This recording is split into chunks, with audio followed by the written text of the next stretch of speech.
అంటది, పిల్లం అయితే రోజు ఇట్లా అంటది. ముందు నేను బిజినెస్ చేస్తానంటే ముందు ఈఎంఐలు కట్టు, రెంట్ కట్టు, చక్కగా అదే సగం చంపుతుంది మనిషి. నేను నా పిల్లల గురించి చెప్తున్నా, డోంట్ ఫీల్. అర్థమైంది? నేనేమంటున్నా అంటే భార్య ఎంకరేజ్ చేయాలని రూల్ ఏమి, నువ్వు నిలబడి మచ్చా అన్ని అయితే ముందు నిలబడి పోరాడు, కొద్ది వచ్చి దేవుని దగ్గర పోయి దండం పెడతాడు. దేవుడా 1 రూపాయలు ఇవ్వాలి, చెక్ కావాలన్నా క్యాష్ కావాలని అడుగుతాడు. దేవుడే ఓ 10 ఎకరాల పొలం ఉంది, మీ తాత 10 ఎకరాల పొలం ఇచ్చింది, 4-5 బోర్లు కూడా ఉన్నాయి, నిండా నీళ్లు వస్తున్నాయి. పొరం మీద కూర్చొని వరి పంట పత్తి పంట అని పాట పాడితే పంట దిగుతున్నారు. ప్రెస్టీజ్ బాగుంది, ప్రొడక్ట్ బాగుంది, లీడర్స్ బాగున్నారు, డబ్బు తీసుకున్న ఉన్నారు, కార్లు కొన్న ఉన్నారు, ఇల్లు కట్టుకున్న ఉన్నారు, హెలికాప్టర్ కొన్న కూడా వెస్టీజ్ లో ఉన్నారు. వీళ్ళందరూ ఉన్నారు. ఇంత ఖతర్నాక్ ఉంది బిజినెస్. మనం ఏం చేయాలి?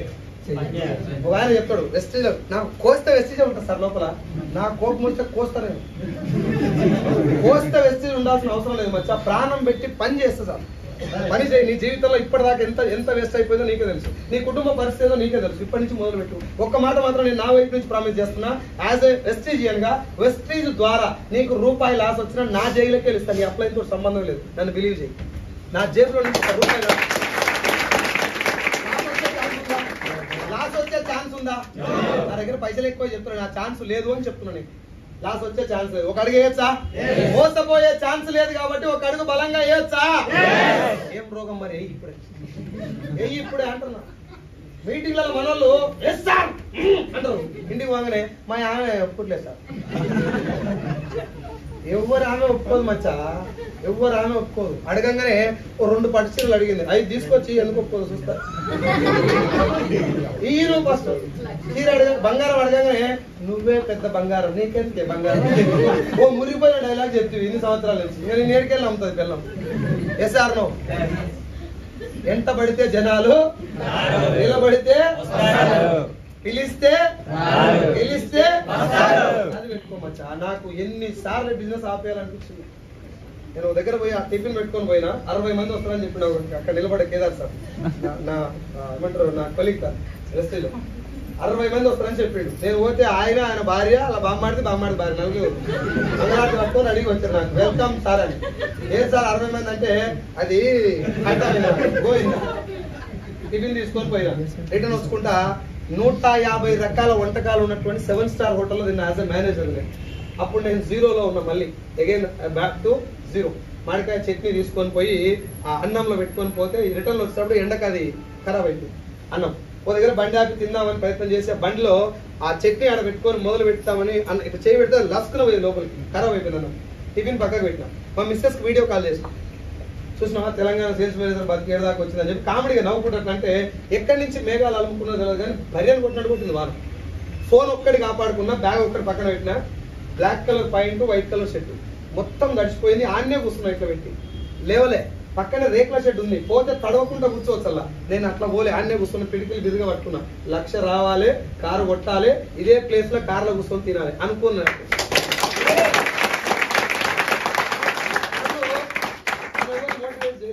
నా దగ్గరికి ఒకరు వచ్చి Saidul sir you have to do it అని కూడా చెప్పాను. వెనకాల అప్పులు ఉన్నాయి నాకు, ఎవరు మోటివేట్ చేయాలి నేను? కళ్ళు తెరిస్తే 48,000 ఇంట్రెస్ట్ కనబడతాయి, 24 లక్షలు అప్పు ఉంది నాకు. ఇల్లు కట్టినా 9 లక్షలు అప్పు చేసి ఇల్లు కట్టినా, ఎవరిని దోష చేయలే, ఏడ దొంగతనం చేయలేదు. ఇల్లు కట్టినా, ఇల్లు లోన్ తీసుకొని కడితే లోన్ తీర్చే సమయానికి లాక్డౌన్ వచ్చింది. ఆల్మోస్ట్ ఆన్ రోడ్ మీద ఉంది కాబట్టి చాలా మంది ఇలా గెలుపుకోవడానికి కారణం ఏంటంటే నా లెక్క అప్పు లేదు మీకు, అదే బాధ. అప్పు లేకపోయినా నొప్పి అని ఉంటుంది కదా ఎన్నో కాడ. ఏదైనా అవమానించబడ్డ సంఘటన ఉంటుందా లేదా? అది రాసుకో, ఆయన జీతం ఎంతో రాసుకో, ఆయన దాడిలాగా పనిచేయి.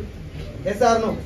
నేను ఒకవేళ పెళ్లికి పోతే నా అవతారం చూసి నేను మా నాయన బట్టలు వేస్తుంది, నా దగ్గర బట్టలు లేక, ఫైనాన్షియల్ పొజిషన్ లేక మా నాన్న ఒక రోజు వేసుకుని నేను ఒక రోజు దాన్ని ఉతికేస్తున్నాను. అట్లా బట్టలు వేసుకుని పెళ్లికి పోతే నేను ఆ పెళ్లి కాడికి పోగానే వాళ్ళకు గుడ్డలు తర్వాత కట్టెలు ఇచ్చేది, వంట చేస్తాను నువ్వు అటు పోరా అని చెప్పి. నన్ను చూడగానే వాళ్ళకి ఒంట్లో లేక కనబడేది, అట్లా ఇచ్చేది నాకు. ఇప్పుడు నేను ఏడికి పోయినా నాది ఒకటే కారు ఉంటుంది, మా చుట్టాలు అందరూ బైక్లే. నేను చుట్టాలు ఎవరు తిప్పలేను, మళ్ళీ చెప్తాను. నేను బీకినా పొడిచినా అని చెప్పలేను. నా పొజిషన్ ఎక్కడి నుంచి ఎక్కడి దాకా వచ్చిందంటే వాళ్ళు ఇప్పుడు నాకు పని చెప్పలేదు. నేను ఇప్పుడు అడుగుతున్నా, ఇప్పుడు కూడా నాకు పని చెప్పురా నాయన, నాకు పోయి కానీ సుఖంగా ఉంటుంది అని చెప్తున్నాను. బిజినెస్ ఎక్కడ దాకా తీసుకుపోయిందంటే కనీసం నా పేరు చెప్తాను కూడా ఇష్టపడిన మా చుట్టాలు. ఇప్పుడు నా ఫోటో స్టేటస్ లో పెట్టుకుంటారు వాళ్ళే, వీడు మా తమ్ముడు, వీడు మా బామ్మడిది, వీడి. నేను ఆవేదన అర్థం చేసుకో, తప్పండి కొడుకోల కంటే అర్థం చేసుకుంటే నాకు చాలా ఇష్టం, రైట్? సో నేను బాగా ఆవేదన పొందేటటువంటి విషయం ఏంటంటే తెలుగు రాష్ట్రాల్లో పండుగలు ఎక్కువ, అవునా? ఎంజాయ్మెంట్ ఎక్కువ, అవునా? కానీ 75% of the enjoyments are with అప్పు. అప్పు చేసి ఎంజాయ్మెంట్ అందుకెళ్ళి జర్ర బయటికి రా, అది నా ఆవేదన. చంద్రబాబు నాయుడు వస్తే లైఫ్ మారుతుంది, జగన్మోహన్ రెడ్డి వస్తే మారుతుంది, ప్రత్యేక హోదా వస్తే మారుతుంది, కేజ్రీవాల్ వస్తే మారుతుంది, ప్రధానమంత్రి నరేంద్ర మోడీ వస్తే మారుతుంది. దేవుడే డైరెక్ట్ గా దిగొచ్చి నరేంద్ర మోడీ లెక్క ప్రధానమంత్రి పీఠంలో కూర్చున్నా నీ జీవితం మారాలి, రాసిస్తానండి. నీ జీవితం మారాలంటే నువ్వు మారాలి, నీ తరాలు మారాలంటే నువ్వు నడుము బిగించాలి గట్టిగా. Yes or no? చిరంజీవి కంటే ముందు వాళ్ళ ఇంట్లో ధనవంతులు లేరు, చిరంజీవి తర్వాత వాళ్ళ ఇంట్లో పేదోళ్ళు. ఎన్టీ రామారావు ఇంట్లో అంతకంటే ముందు ధనవంతులు, ఆయన తర్వాత పేదోళ్ళు. నీ ఇంట్లో నువ్వే ఎన్టీఆర్, నువ్వు చిరంజీవి అయ్యే ఛాన్స్ వచ్చింది. దీని పుణ్యమని నా ఫ్యామిలీ పొజిషన్ అంత బాగలేదు సార్, ఫ్యామిలీ పొజిషన్ బాగలేదు, నేనే చూసుకోవాలని, అందుకే వెస్టేజ్ వచ్చింది. సార్ నేను బిజీగా ఉంటున్నా సార్, నాకు టైం దొరకలేదు, అందుకే వెస్టేజ్ వచ్చింది. సార్ నా పిల్లలు చదివే స్కూల్ చిన్న స్కూల్లో చదువుతున్నారు సార్, వాళ్ళ ఫీజులు కడతాను, నేను ఏదో పని చేయాల్సి వస్తుంది, అందుకే వెస్టేజ్ చేయాలి. మరి ఇప్పుడు నేను అడిగిన చాలా మంది, సార్ జాబ్ చేస్తున్నా టైం దొరకలేదు అని, బిజీగా ఉన్నా టైం దొరకలేదు అంటున్నాను. బిజీగా ఉన్నా అని చెప్తున్నాం. ఎప్పటిదాకా బిజీగా ఉంటావు? ఎవ్రీ డే బిజీగా ఉంటా సార్. ఎందుకు సార్ 4 రోజులు లీవ్ పెట్టవచ్చు కదా? జీతం ఇయ్యారు సార్, 4 రోజులు లీవ్ పెడితేనే జీతం ఇయ్యరు. ఒక్క నెల జీతం రాకపోతే నీ పరిస్థితి ఏంది సార్? చాలా క్రెడిట్స్ ఉంటాయి సార్, ఆగిపోతుంది. 2 నెలలు రాకపోతే ఘోరం సార్, భయంకరం. 4 నెలలు రాకపోతే ఓయమ్మ నువ్వు చచ్చిపోతే, నేను నీ మొక్క మీద అడుగుతున్నా, అనొద్దేమో మాట కానీ నేను అడుగుతున్నా, నువ్వు చస్తే రేపు కదా what is the position of your family and your wife, your children? అనుకున్నావు ఎప్పుడన్నట్లా? నేను అనుకున్నా. నేను చాలా మంది తిడతారు ఆ మాట అంటే, కానీ నేను అనుకున్నా మాట. రేపు పొద్దున నేను లేకపోతే 24 లక్షల అప్పు నా భార్య తెచ్చాను. ఏం పీక చేసుకున్నావరా నన్ను అంటారు చచ్చిపోయినట్టు. అర్థమైంది సార్? దట్ ఈస్ వాట్ ఈ బిజినెస్ యొక్క పవర్. నేను జస్ట్ మిమ్మల్ని ఎమోషనలైజ్ చేయడానికి చెప్పండి. జస్ట్ థింక్, ఒకసారి ఆలోచించు. బండి మీద కూర్చొని హ్యాండిల్ పట్టుకున్నాడు, నేను కింద పడితే అని అనుకుంటే హెల్మెట్ పెట్టుకొని జాగ్రత్తగా ఉంది. కార్లో కూర్చున్నాడు, సీరింగ్ మీద చేయబెట్టగానే యాక్సిడెంట్ అయితే అని భయం అయినప్పుడే సీట్ బెల్ట్ పెట్టుకొని జాగ్రత్తగా ఉంటుంది. ఫ్యామిలీ రిక్వైర్మెంట్స్ ఉన్నాడు, బాధ్యతయుతంగా ఉన్నాడు, బార్లో కూర్చొని టైం పాస్ చేయడు. రేపు పొద్దుగాల, రేపు ఈ సెకండ్ నేను భూమి మీద లేకపోతే what is the position of my parents and my family అనుకున్నాడు, నడుము బిగించి పని చేస్తాడు. సెట్ అయిందా పని చేస్తాడు. ఇప్పుడు నేను భూమి మీద ఉన్నా లేకపోయినా నా భార్యకి నెలకు 6 లక్షలు వస్తాయి, ఇంకా బయటకు వెళ్ళాల్సిన అవసరం కూడా లేదు. నెలకు 6 lakhs. దీనికోసం ఏం చేయాలో చేస్తారా సార్? నువ్వు భూమి మీద లేకపోయినా నీ భార్యకి నెలకు 1,00,000 రూపాయలు, నేను చెప్పేది 1,00,000 గురించే, I'm not telling about my wife. నెలకు 1,00,000 రూపాయలు నీ భార్యకు రావాలంటే నువ్వు ఎంత కష్టపడ్డా తప్పులేదు కదా? నువ్వు ఉన్నా లేకపోయినా నీ పిల్లలు పైసల గురించి అసలు బాధే పడతలేదంటే ఎంత కష్టపడ్డా తప్పులేదు కదా? మనోళ్ళు 2 రోజులు పని చేయాలి, 3 రోజులు మీల్స్, మధ్యాహ్నం లంచ్ కాగుతలేరు. ఇక్కడ మీటింగ్ అయిపోయి ఉరికి తినాలి, ఎమ్మటే చాయ్ తాగాలి టైం, స్నాక్స్ తినాలి టైం. నేను 4-5 రోజులు ఫుడ్ తినలేదు. అర్థమవుతుందా? మీటింగ్ 5 మీటింగ్లు పెట్టేది, గొంతు పగిలిపోయేటట్టు మొత్తుకునేది. సాయంత్రం ఇంటికి పోయి కాకిరిచ్చి ఉమ్మితే బ్లడ్ పడేది సింక్లా. స్టిల్ ఇప్పటి కూడా కొన్నిసార్లు అట్లా అవుతున్నాను. నేను ఇప్పుడు మిమ్మల్ని నేను ఏమో చేసినా చెప్పట్లా, అంత పెయిన్ ఉండే నా మనసులో. ఏమన్నా జరగరాని జరిగితే నా ఫ్యామిలీ రోడ్డు మీద పడుతుంది. తెలుసో తెలియకనో పెళ్లి చేసుకొని మిస్టేక్ చేసిన, నేను సెటిల్ కాకముందే మ్యారేజ్ చేసుకున్నాను. కానీ ఇప్పుడు దాన్ని సరిదిద్దుకునే అవకాశం భగవంతుడు వెస్టేజ్ రూపంలో ఇచ్చిండు. ఇప్పుడు కూడా నిద్రపోతే నా అంత దౌర్భాగ్యం ఉండడు భూమి మీద అంత. స్పెషల్లీ నేను స్టూడెంట్స్ చెప్తున్నా, పెళ్లి కాకముందు పెయిన్ తెలియదు మచ్చా. పెళ్ళి అయ్యే ముందు చాలా మంది చెప్తారు, అట్లంతా సీరియస్ తీసుకోదురా, లైఫ్ చిల్లు ఉండాలి. ఒక్కసారి దవాఖాన వాడు చెప్పాదేమాట, ఒక 2 రోజులు హాస్పిటలైజ్ అయినాక మాట చెప్పు చిల్లు ఉండాలని. పైసలంతా ఇంపార్టెంట్ కాదురా, ఊరికే పైసలు అంటే మీదేసుకొని పోతారు. ఏం బో మీదేసుకొని. ఇప్పుడు ₹1 కూడా నీ దగ్గర లేదబ్బా, 1 రూపీ కూడా లేదు. బతుకు చూస్తే ఒక 2 రోజులు బతుకు, 2 days, జస్ట్ 2 days బతుకు, రూపాయి కూడా లేకుండా. పైసలతో లేదని చెప్పి లొట్ట పీస్ నొల్లాయికప్పుడు చెప్పడం ఇంపార్టెంట్ కాదు. అది ఎవరు చెప్తాడు పైసలు ఇంపార్టెంట్ కాదని? పైసలు సంపాదించినాక మాట చెప్పు. 14 కోట్ల రూపాయలు ఆస్తి కూడా పెట్టినటువంటి రంజిత్ స్వామి చెప్పాలి, ఇప్పుడు నాకు డబ్బు అవసరం లేదు, పైసలు పెద్ద ఇంపార్టెంట్ కదా ఆయన చెప్పాలా. 15,000 రూపాయలు జీతం ఉన్నాడు, పిల్లల స్కూల్ ఫీజు కట్టినాడు, కరెంటు బిల్లు 2,000 చక్కగా కట్టినాడు కూడా మాట్లాడేట్లా. పైసలు సంపాదించడం అనేది నీ ఛాయిస్ కాదు మచ్చా, it is your responsibility, it is your బాధ్యత. నువ్వు డబ్బు సంపాదిస్తే నీకు ఒక్కడికే మంచి జరుగుతుంది. ఆలోచించు, నీ కుటుంబంలో నీకు నెలకు 6 లక్షలు వస్తే నువ్వు తెలిసినటువంటి ప్రతి ఒక్కరి గుండెల్లో ఒక ధైర్యం ఉంటుంది. అరే పలానా సైజు కానీ నెలకు 6 లక్షలు వస్తున్నాయి, మనకి ఏదైనా ఆపద వస్తే వాళ్ళని అడగొచ్చు అనే ధైర్యం ఉంటుంది. Yes or no? నేను ఇస్తాను ఇయర్ సెకండ్, నేను ఇస్తా ఇయర్ సెకండ్, బట్ ఆ 20-30 మంది మనసులో నేను చేసిన పని వల్ల ధైర్యం ఉంటుంది. మన పుట్టుక అందుకొచ్చిన భూమి గింత ఫ్యాన్ తిరుగుతుందా, దానికి ఒక చిన్న స్క్రూ కారణం, ఆ లోపల కనెక్ట్ చేసిన స్క్రూ, అవునా కదా? ఈ లైట్ ఇక్కడ వెళ్తుందంటే ఒక చిన్న స్క్రూ కారణం, ఒక చిన్న వైర్ కారణం. ఆ రెండింటి జీవిత లక్ష్యం ఏంది? ఆ వైర్ని అక్కడ అంటి పెట్టుకొని ఉండాలి. దాని జీవితం అది పుట్టింది అందుకే. చిన్న కరివేపాకు రెమ్మ ఇట్లా చింపి కూరలు వేస్తే చుట్టుపక్కల వచ్చినటువంటి ప్రతి ఒక్క వ్యక్తి కులమత భేదం లేకుండా వాసన ఇచ్చి చచ్చిపోతుంది, మాడిపోతుంది. దాని జీవిత లక్ష్యం అది. ఒక చిన్న మల్లె మొక్క చెట్టు పుట్టిందంటే చుట్టుపక్కల ఎవరు వచ్చినా కులమత భేదాలు లేకుండా సువాసన ఇచ్చే చచ్చిపోతుంది. అది దాని జీవిత లక్ష్యం. నువ్వు కాలు కింద దొక్కినా దాని వాసన మాత్రం మరవదు. Yes or no? ఎంత చిన్న చిన్న వస్తువులే వాటి లైఫ్ యొక్క ఆ గోల్స్ ని ఫుల్ఫిల్ చేసుకొని చచ్చిపోతుంటే నువ్వు ఇంత పొడుగు ఇంత వెళ్ళిపోయి గుంతల పడుతుంది బతి ఎట్లా? పుట్టింది కామన్, అందరం పుడతాం, చచ్చిపోతాం, అది కామన్. మధ్యలో కదా తేడా. అది కూడా దేవుని బదనాలు చేస్తే ఎట్లా? దేవుని దగ్గర పోయి నాకు రాతరాయలే దేవుడు, ఇప్పుడు పోయి రాపించుకురాపోయాడు, పక్కన టెంపుల్ ఉంది, దేవుడు రాస్తాడా? ఏమన్నా దాడే రాసుకోవాలా? చేతుల గీతల లైఫ్ ఉంటుందా? గీతలు కాని రాకుండా పిడికిలు బిగిస్తే లైఫ్ మారుతుంది. మీటింగ్ లో చెప్పుడు జర ఇంటికి పోయి పేపర్ మీద రాసుకో, నీ జీవితం ఎట్లుంటే నువ్వు భూమి మీద లేకపోయినా నీ గురించి మాట్లాడుకోవాలంటే నువ్వు ఏం చేయాలో రాసు, పేపర్ మీద రాయి. అది రాస్తే నీకు ఒరిజినల్ సినిమా బయటకు వస్తుంది.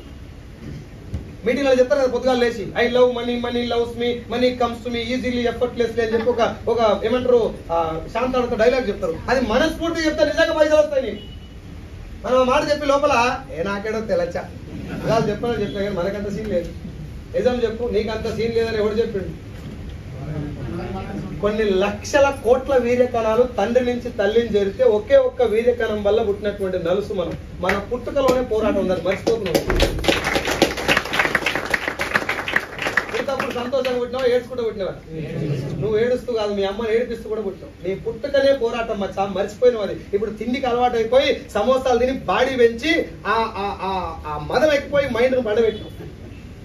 నెలకు 10 లక్షలు తీసుకునేటటువంటి సైజులు కాదు నా లోపల ఉండడం నాకు బెస్ట్లకు వచ్చినాక తెలిసి. నెలకు 10 లక్షలు నేను కూడా సంపాదించాలని నాకు ఇప్పుడు అర్థమైంది. ఇప్పుడు నీకు చెప్తున్నా, నీ లోపల కూడా 10 లక్షలు తీసుకుంటాడు ఉన్నాడు. ఆయన నిధులు లేపు, పండబెట్టకండి. ఆయన చెప్తాను నీకు, అరే పని చేయరా, రేపు పొద్దుగాల ఊర వైజాగ్ మన కాంప్లెక్స్ ఉంది, బస్ కాంప్లెక్స్, అక్కడ పోయి 10 మంది ప్లాన్ చెప్పాను అని చెప్తాడు. ఇలా కాదు, రేపటి నుంచి ఎరగదిద్దామని నువ్వు చెప్తావు. దీపాలు వెళ్ళగా నరుకుదాం, దేశం వెళ్ళగా దొరుకుదాం, ఈ మంగళవారం ముచ్చట్టేందుకు కాక మనకి. ఇప్పుడు మొదలు పెట్టు, ఏమైనా చచ్చిపోతావా? ఇప్పుడు స్టార్ట్ చేయి. ఒక్కసారి అనుకో, నెలకు 10 లక్షలు వస్తే నీ పరిస్థితి. నీ వైఫ్ నేను ఎట్లా చూస్తుంది, నీ తల్లిదండ్రులు ఎట్లా చూస్తారు, నీ పిల్లలు ఎట్లా చూస్తారు? నేను పిల్లలు కూడా కథలు చెప్పేది, మంచి మంచి కథలు.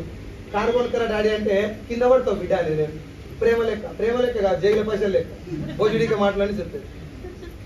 నా పిల్లలకి ఇప్పుడు సంవత్సరానికి 5 lakhs ఫీజు, 5 లక్షల ఫీజు కంటే టాప్ క్లాస్ స్కూల్లో చదివిస్తున్నాను. ఆ అప్పులు మొత్తం తీర్చేసిన, 24 లక్షల అప్పు తీర్చేసిన. ఓ ల్యాండ్ తీసుకున్నాం, రంజిస్తాను చూసి ఇన్స్పైర్ అయ్యి నేను కూడా ఊకే ఎక్కువ ఖర్చులు పెట్టుడు అలవాటు ఉంది, ఏది పడుతుంది కొనుక్కులేదు అట్లా వద్దని చెప్పి 78 గుంటలు 7 గుంటల భూమి మా నాయన ఏడ్చుకుంటా అమ్మిడు నా కోసం.